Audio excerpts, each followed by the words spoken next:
এই উদয়নগর বিওপি গত আগস্টের ২৫ তারিখ থেকে একটা ভয়াবহ ভাঙনের মুখে পড়েছিল। এখানে প্রায় বসবাসকারী ২ থেকে ৩ হাজার সাধারণ মানুষ, তাদের অবস্থান, তাদের বসত বাড়ি হুমকির সম্মুখীন ছিল। সে অবস্থায় আমরা এখানে বিশেষ কার্যক্রমের অংশ হিসেবে পানি উন্নয়ন বোর্ডকে রিকোয়েস্ট করি, তারা আমাদের ডাকে সাড়া দিয়ে অদ্যাবধি একটা বেশ বড় একটা এফোর্ট তারা নিয়েছে, এবং যার প্রেক্ষাপটে আমরা এখানে বেশ কিছু ভাঙনযুক্ত অংশে বালির বস্তা ফেলেছে জিও ব্যাগ দিয়ে তৈরি, এবং সেগুলো এখন একটা স্টেবল কন্ডিশনে আসছে। বাট আপনারা জানেন, যারা এখানে সাধারণ মানুষ, গরিব, তারা অনেকটা ক্ষতিগ্রস্ত হয়েছে।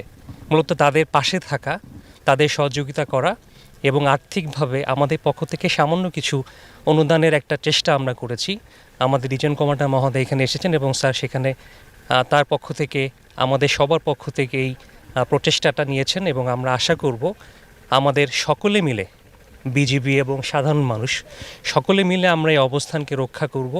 শুধুমাত্র একটা স্থাপনা বলেই নয়, এখানকার সাধারণ মানুষ যারা ক্ষতিগ্রস্ত হয়েছে তারা সবাই মিলে একসাথে হয়ে, পানি উন্নয়ন বোর্ডের ডিজি মহোদয় উনি এসেছিলেন, তার সাথে আমার কথা হয়েছে, উনি আমাকে আশ্বস্ত করেছেন যে এখানে খুব দ্রুতই একটা স্থায়ী বাঁধ নির্মাণ করা হবে। তো সেভাবে আমরা এগিয়ে যাচ্ছি। তার অংশ হিসেবে আমরা আজকে এখানে এসেছি সাহস দেওয়ার জন্য, পাশাপাশি সাধারণ মানুষকে আমরা একটু সহযোগিতা করার চেষ্টা করেছি।